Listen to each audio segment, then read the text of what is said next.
Foundation. We're all in this together.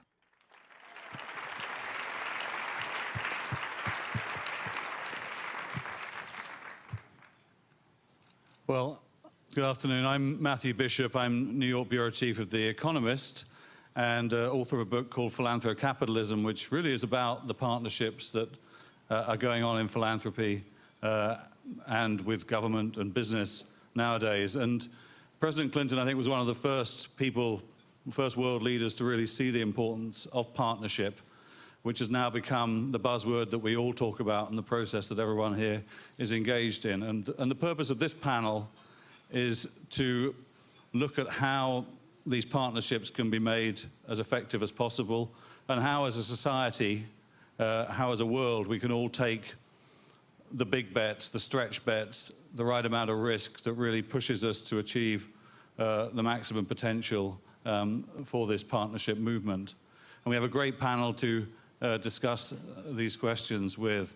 To my immediate left, your right, is of course Bill Gates, who has brought this private sector big bet risk-taking to the world of philanthropy in a way that no one else has or can. To his left is Geeta Rao-Gupta, who is Assistant Secretary of UNICEF, and to the far end is Tony Alumelu, who is a leading African philanthropist and investor.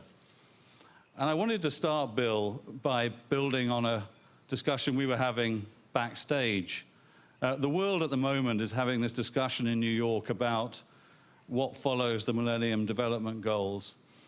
And you know, the question I wanted to explore with you was, how do we set targets that are big bets, that are achievable bets, but are stretch bets? How should we as a community think about that so that we get the right degree of challenge and the right degree of achievability, but that it's not too easy and but also it's not impossibly difficult? Oh, you need a mic. The Millennium Development Goals are a phenomenal thing. They're the 8 priorities that were adopted by the General Assembly as sort of a report card for the world. And they're very focused on inequity in health, education, economics. And it's quite amazing that several of them will be fully achieved, even though they were set quite ambitiously. The Economist had a cover article on how the poverty goal was achieved, and in fact, that in the next round, we could get to extremely low levels of poverty. In the health area, we had 12 million children a year dying every year. On the starting point, 1990, we're now down to 6.6 million, so we'll be, by the end, close to 50% reduction. So anyway, these goals have been wonderful because they allow us to look at the countries who are doing it best, go in, talk to the leaders of the countries who aren't, and make it a priority. And so I think the world has come around that you really need some amazing partnerships to make these things happen. Now, for child mortality, you have to break it down and say, okay, there's malaria. What can the drug companies do? What can UNICEF, WHO do? What can the local governments do? There's diarrhea, there's pneumonia, there's the first 30 days. And so it's become really quite concrete. And even philanthropy, which is, as a percentage of the dollars here compared to, say, private sector, rich world donations, local government is fairly small, it can get involved in some of the riskier things. For example, the actual vaccine development piece, it is the major player in that part of it. And so it's amazing to see how that's come together. But as you think about the next set of goals, I mean, how much stretch should we be putting in? How specific do we need to be? How far do we want to try and jump? Well, the inequity today, say that a child under 5 has 30 times as much chance of dying as a child in a middle-income country.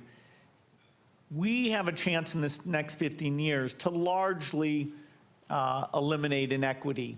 We won't get it to 0. There will still be a differential there, but a very dramatic change. And so the fact that these are unfinished goals, and that if we keep them as unique as they've been, keep up these partnerships, we will be largely complete by 2030. To me, that says that they should be the centerpiece of what gets adopted as the world's next report card. Now, because the MDGs have been successful, every cause in the world would like to have an MDG, and that's understandable. But in terms of measurability and prioritization, there's going to be a real choice here that has to get made. So, Geeta, can I bring you in on that theme as well? I mean, what do you think the choices are that we should be making that make sure that these next set of goals, really are the right ones, and that we can channel our resources and risk-taking in the right way? Well, I agree with Bill that that the inequities we should continue to reduce. I think the goals that we haven't yet met should remain in the next set of goals. And for the ones that we have met, we should set new targets. So I think that the 8 goals that we currently have pretty much cover what the world needs to get done. Some of those are first-generation issues that we should have dealt with a long time ago, like child mortality.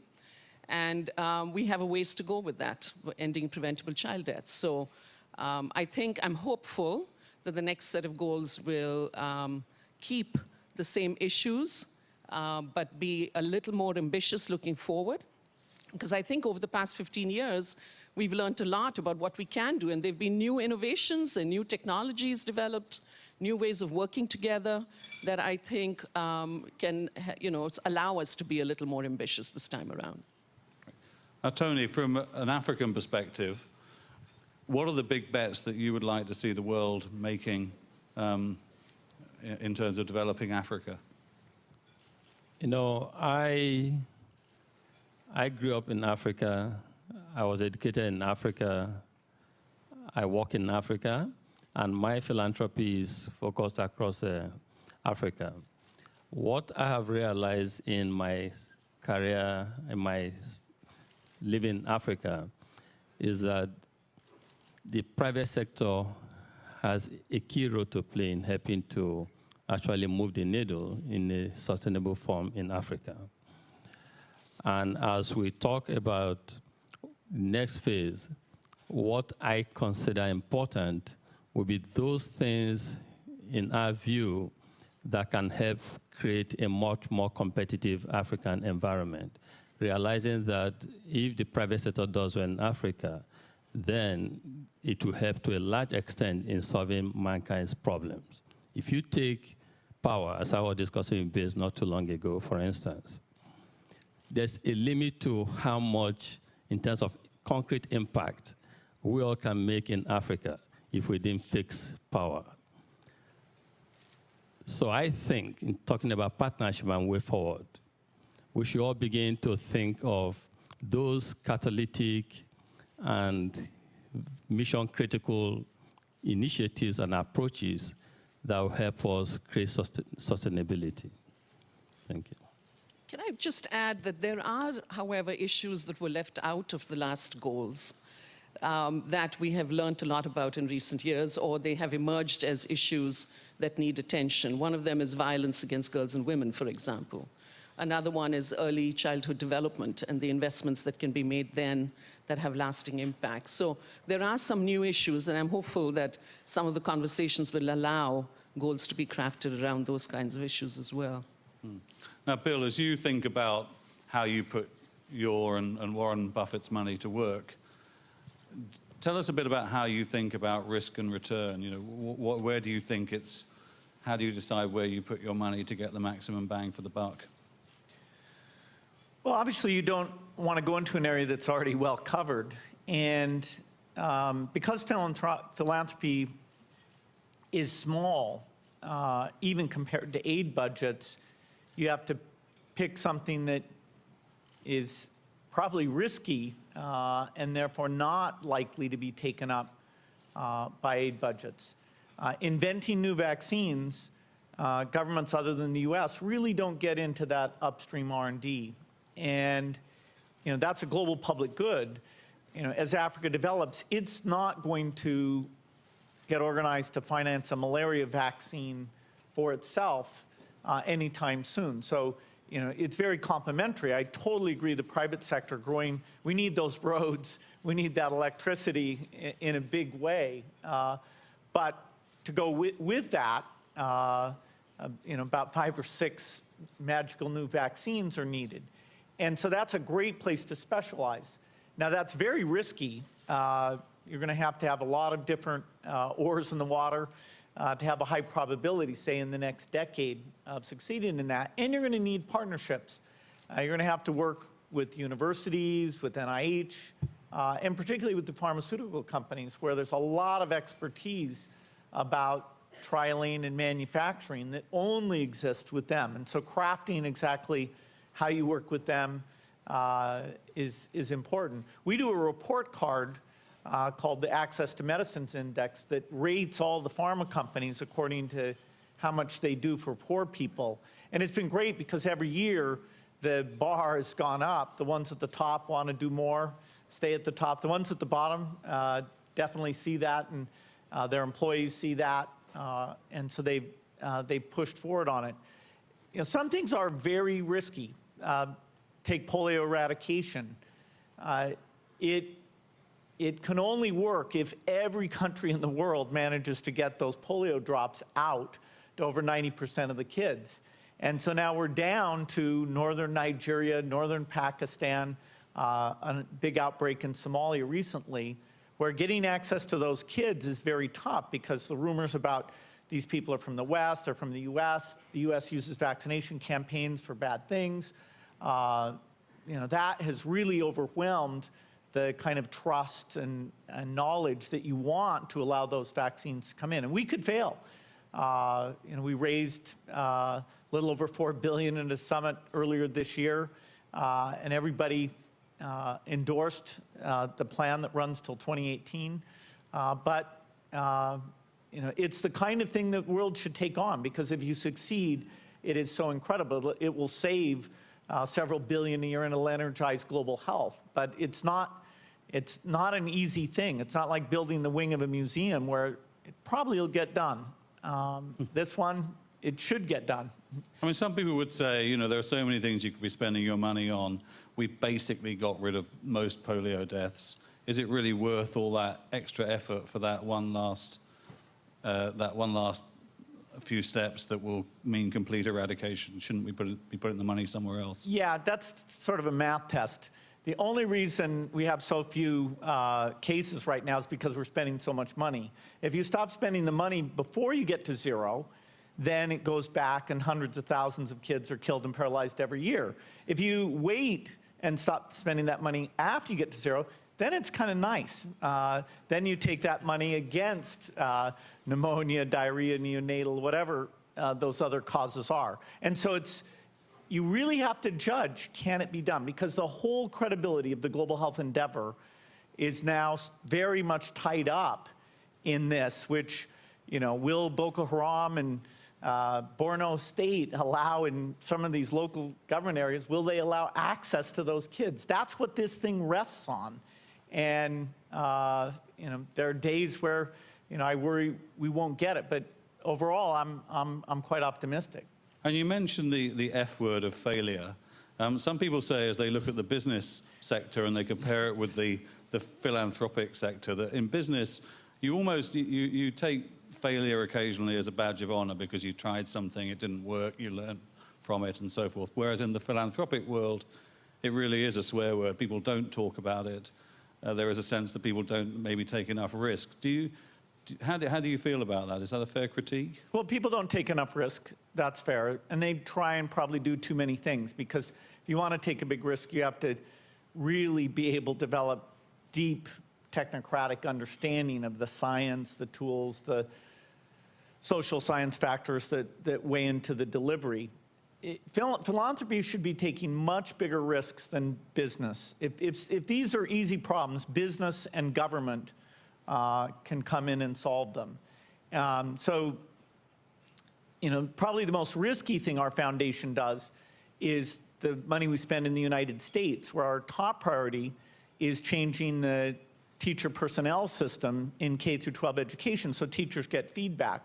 So we learn from the teachers, do it extremely well, have a professional development system, so you really understand how you could do things better, and we get the average teacher to be in the top quartile. That, because it's subject to all sorts of school board, loving the status quo, controversies over how you do these things, and are things really well known, that has a very high chance of failure. I won't give you a number. Whereas our malaria work, it's just a question of when. And I'll be disappointed if it takes too long, but malaria deaths will come down. We will discover drugs, vaccines, we'll get more bed nets out. Malaria is just impatience and cleverness. There is no mode of total and utter failure in that path, whereas on the K through 12, all the money we spend on that could end up being wasted. Gita, we've seen this proliferation of multilateral approaches through partnerships and so forth, and UNICEF's obviously involved in a lot of those. What are you seeing about what needs to be done to make those work well? Well, first, just to reflect on the number of what we call global program partnerships that currently exist. These are partnerships, in the past it used to be intergovernmental partnerships mostly, donor country with a program country. But increasingly over time, the need for tripartite, cooperation was thought to be necessary, including the private sector, civil society, and government. In 1989, there were 10 global program partnerships on specific issues. There are currently 180 global program partnerships, and UNICEF participates in some way in about 80 of them. So just to give you a sense of the magnitude. And the reason there's such a proliferation of them is because they do serve a purpose. The whole is greater than the sum of the parts. And I think having all of the partners around the table, when it works well, it works incredibly well. And the Global Alliance for Vaccines and Immunization is one example. The Global Partnership for Education is another one. Sanitation and Water for All is a third. That there are some global problems that can be resolved when we put our minds together and work together to get the job done, together with country governments who have a seat at the table in these global program partnerships. So I think that moving forward, it is going to be a mechanism that we should be using more effectively, but just increasing the number of them doesn't solve the problem. We have to figure out how to make them more effective. And that's have you learned anything yet about what really makes the best work well? Well, I think that each of them has taught us some lessons. It's clear that we need to have good governance structures that allow each of the partners around the table to participate in decision-making, to be involved in the implementation so that there's a shared accountability. You need to have a joint metric system so that we all know where we're headed with clear targets and goals. And in the places like in Gavi, where that's done very clearly, it works incredibly well. There are more children immunized today than before Gavi was created, primarily because of that. We've been able to sort of shape markets and reduce prices of vaccines because of Gavi. So there's a lot that can be done when it goes well. Now, Tony, one of the big ideas at the moment is impact investing, which I think has been a theme for the last few Clinton Global Initiatives. And this is something that you very much focus on in your investing. What are you learning about how to achieve both financial returns and social environmental returns? And where do you see the big opportunity? So at the Tony Elumelu Foundation, we do three main things. First is we support entrepreneurship. Two is we're involved in policies. And third one is access to finance. Now, we are interested in entrepreneurship because in my life growing up, as I said before, I've come to realize the power of entrepreneurship in actually helping to deal with the issue of poverty. And I've realized further that entrepreneurs cannot do well in a society or a continent where the enabling environment is not good to support business. If the enabling environment is good, the entrepreneurs will do well. As they do well, the economy will do well, and the economy will help in a significant way to address and touch lives. And also, for entrepreneurs to do well, they need access to finance, but in a creative form, in a manner that helps to address, one, economic prosperity, but equally important, addressing society's challenges. We set out in a very ambitious form to touch 10 million lives in 10 years across Africa. And we said, how do we achieve this in a manner that is truly transformative, strategic, and within the time frame that we've set? So we said, let us see how can assist the entrepreneurs, because as you see in developed economies, SMEs to a large extent drive the economies.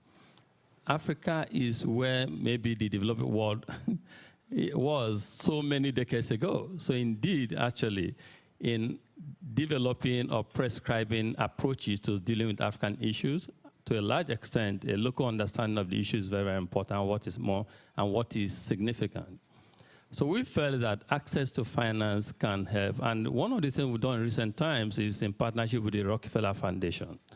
We set up, in conjunction with them, what we call the Impact Economy Fund, basically to assist people who are innovative, not necessarily because people have funds to put into impact investing across Africa, but the complaint is usually they can't find good projects.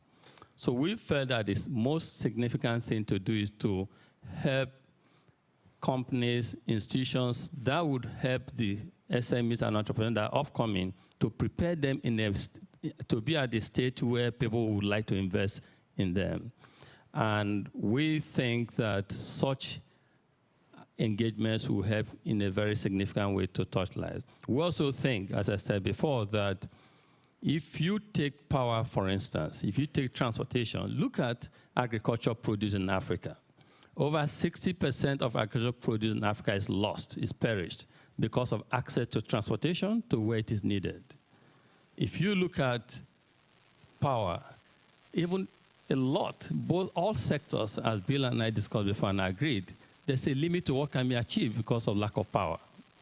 So we think that if we must touch 10 million lives in 10 years, let's begin to focus on those catalytic and big things that can help significantly to change lives. Do you want to build on that, Bill?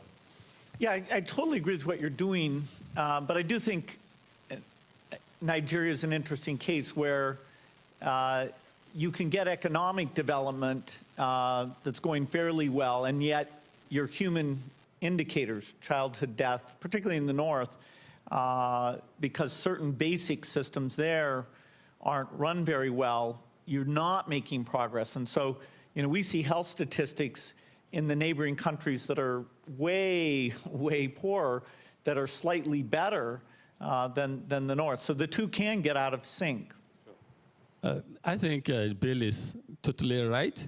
It is not either. It's the genius of and. We need both to work together. In fact, the concept of Afro-capitalism that we propounded speaks to that. We feel that there's a space where business and philanthropy come together. And that space is what we should spend time to make sure we work together to achieve common good for a majority of our people. Now, Bill, so Gita, come in. No, I was just going to say that there is, though, also the insecurity in those regions where, yes, the infrastructure is poor, but some of those, human indicators being where they are at is also because of a political insecurity. Well, before Boko Haram came along, the north was horrific. Anyway, now they've made it slightly worse. Now, Bill, I mean, throughout your philanthropy, you've been partnering with businesses, and yesterday you had the fund you announced with JP Morgan on health innovation. Do you feel that businesses are starting to escape from this sort of Milton Friedman view of a very narrow view of their role to one that is more willing to engage in some of these big bets to improve the world?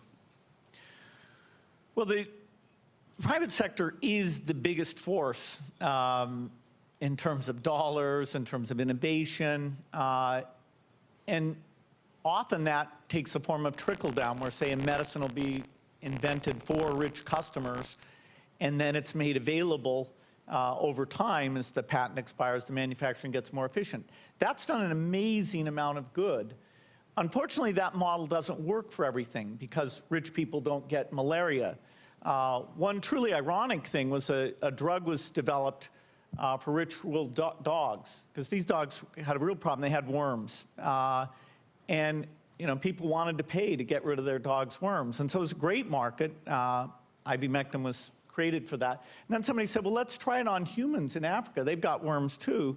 In fact, it worked very well. And the companies were extremely generous in donating all of that. But that's a strange form of trickle down from rich dogs to poor people. A lot of things we can't do it that way.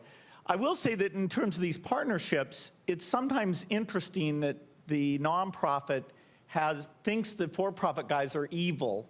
There's a thing about exclusive breastfeeding and, did some companies over-promote? What's that code look like? And that's blocked cooperation between some of the food companies and some of the nonprofit actors in that stage. We need to, figure out how to get that code to be right and get the right cooperation there. Same with the drug companies. The fact that there's anything paid by Gavi to the drug companies to buy these things. There are some NGOs that came out and said, oh, that's evil. They shouldn't even get their COGS pricing. Or maybe their COGS are lower than you think they are, and you're being suckered into this. We ought to just let the children die.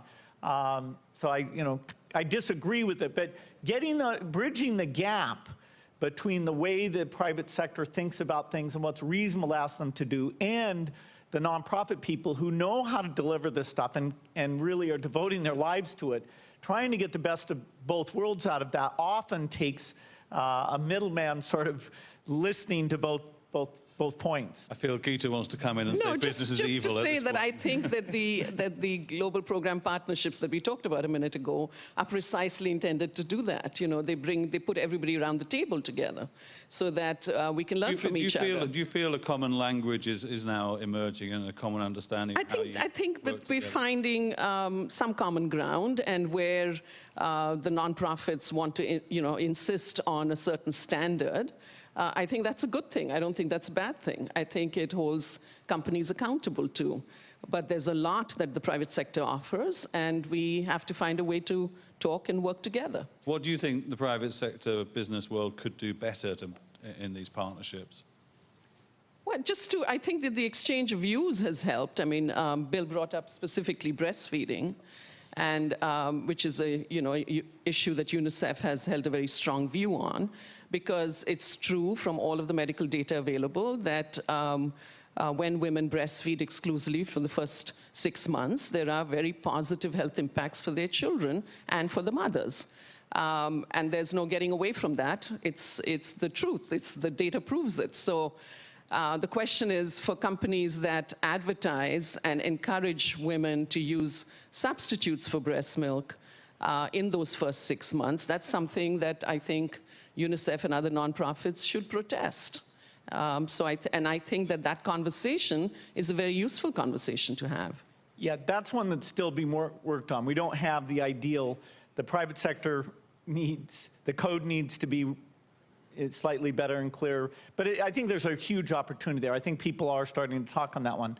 I think, maybe the most classic one is one that Clinton Foundation drove, which was we went from, suing South African government for off-patent use to now getting all the poor countries get their AIDS drugs at the lowest priceable price, and there's no intellectual property involved in that at all.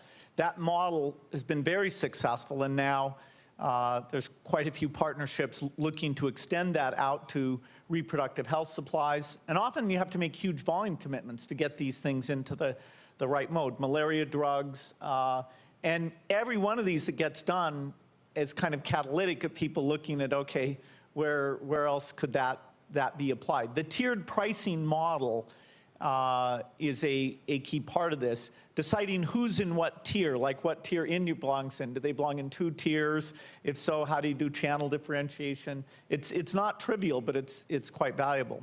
Now, another big topic in this area, which you've taken one side on, is the need to measure things and measure our progress very carefully.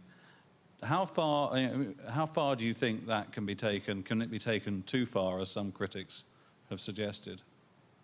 Well, you certainly need to do things that are hard to measure. But some things you really can measure, your success on drug development projects, infant mortality, maternal mortality.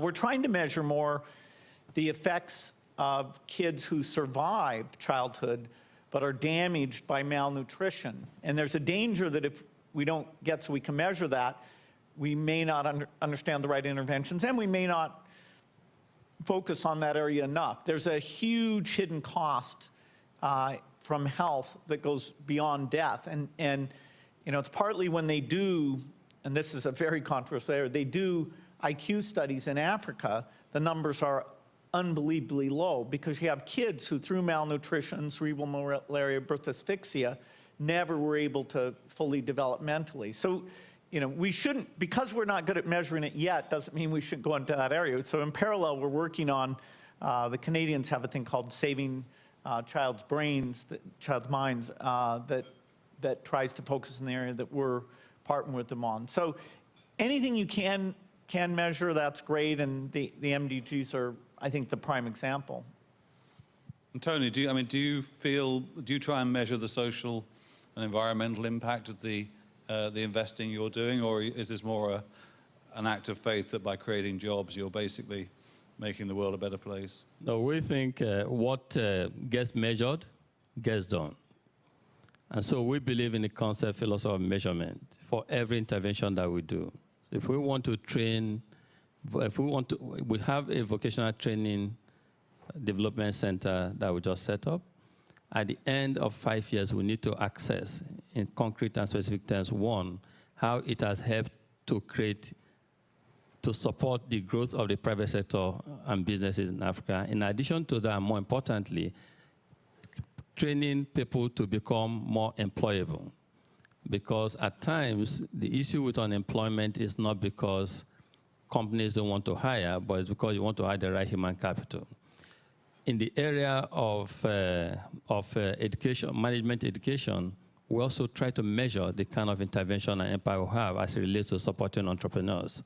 So we believe significantly at our foundation that measurement is key in actually getting things done. But I want to add something about the kind of partnership, go back to this, that we need in Africa. We would like to see a tripartite partnership, a partnership between development partners, partnership with the African government, and partnership with the private sector who have a role to play in this. I think that if the three parties work together, we might be able to achieve a lot more on the continent. Can I just add that, I agree with Tony entirely that what gets measured gets done. And we have sometimes used the wrong metrics and patted ourselves on the back for having achieved success and then discovered it was the wrong indicator. And the classic example of that is using enrollment statistics for education. And we did a great job in getting more kids into school, so we thought the job was done. In fact, many kids dropped out, they didn't complete school, and certainly if you now look at the metrics for learning and try and assess whether children can read or write by 4th or 5th grade, you're finding many kids cannot. So I think one of the lessons from the last set of MDGs is picking the right indicators this time around so that we're measuring results in terms of impacts for children and families and communities rather than indicators that we can just count, find easier to count, and therefore use. Yeah, both education and sanitation had that problem, should be fixed. The health things were a little better. You mentioned sanitation, and one of the themes of this session is innovation. And you have, it's lunchtime, but we should talk about it. I mean, you've decided to innovate the toilet, which, I mean, most of us had thought was a pretty settled technology. Why have you done that? How's it going? And are there other similar areas that this audience could be getting involved in bringing some innovation to? It's a great lunchtime conversation. Well, it's a fantastic example of where trickle-down doesn't work.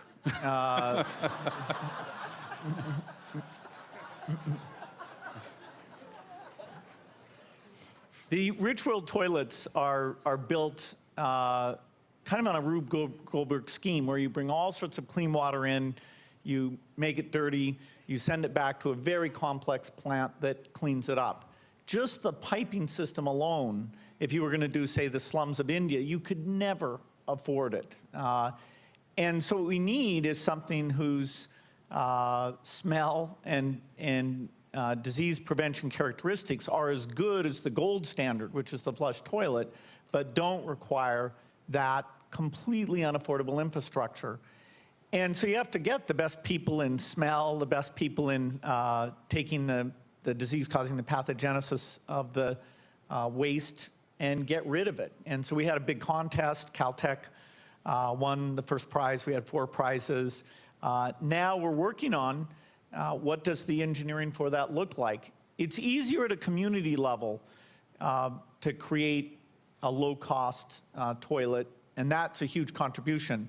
You want it, though, in the individual household so that women don't have to go out at night, so there's no insecurity or harassment type problem there. And I think we'll be able to do it, but there was not enough of a market. It would not have happened without philanthropy coming in. And the scientists were going to say, oh, you know, we know how to do smell. Nobody ever asked us how to solve this problem. So it's taking high IQ scientists who weren't thinking much about toilets in advance, thought that it was a solved problem, and drawing them into the partnership. Do you think there's a bunch of other areas where maybe people in this audience could take the initiative in driving some innovation? Oh, sure. It's pretty cool now. A lot of universities have programs to come up with tools for poor countries and trying to raise the awareness of that. You've got crowdsourcing, where somebody will put out something. You know, there was one where you actually power a light by you lift up a weight. It's almost like an old clock type system, and actually given the power consumption of LED light, that got fully funded like in 10 days. So there's a lot of neat tools out there. The JP Morgan thing was $100 million to go to late stage drugs that could work both in poor and middle income markets. Funding innovation, a lot of you out there, picking what you're passionate about and thinking, what are the innovative tools? Are you willing to wait 5 to 10 years? Are you willing to go out and figure out which university has the science that connects to that area? It's often something government will not do well, even in areas like education or even rich world health. They often miss some of these opportunities. I just wanted to add that UNICEF has, in fact, invested a lot in innovation. And our executive director, Anthony Lake, has actually set up an innovation unit in his executive office just to inform his thinking on the topic. And there's a lot that can be done. I mean, the SMS technology alone can help with making sure that field workers at the community level get the information they need to report back on the information that they're gathering. In fact, in Nigeria, the rapid SMS platform is allowing field workers to report on births at a very large scale across the country. So there's another really interesting innovation that our team in Uganda came up with, which is called U-Report, where you get young people across the country to use SMS technology to answer a question based on either the information they gather within their community or what they know. And it all comes back into a massive data bank that then gets sorted to identify where our programming hasn't worked because the information hasn't gotten there, or where there seems to be misinformation. I want to give the last word to you, Tony. I mean, where are you seeing the most exciting African entrepreneurs at the moment? First, I'd like to say something as it relates to this conversation. Africa, where Africa is at today should be understood in the context of all of these discussions. And again, a deep understanding of, of the needs of Africa in terms of priority, in terms of ranking is equally important. The basic thing we are taught in economics is that human wants are insatiable, but the resources to meet these wants are scarce, and therefore we are forced to prioritize a scale of preference. If we apply that here, there's so much, Africa needs a lot, but let's look at the most significant things that will touch the most lives, realizing that the resources are not so much. So this therefore lends credence and urgency and need to a deep engagement, interaction with people on ground and people who are interested in supporting the continent, so that there is a sync of what is most important at this point in time. Thank you. Great. Well, Tony, Gita, and Bill, thank you very much for a very stimulating and inspiring conversation. Thank you. Thank you.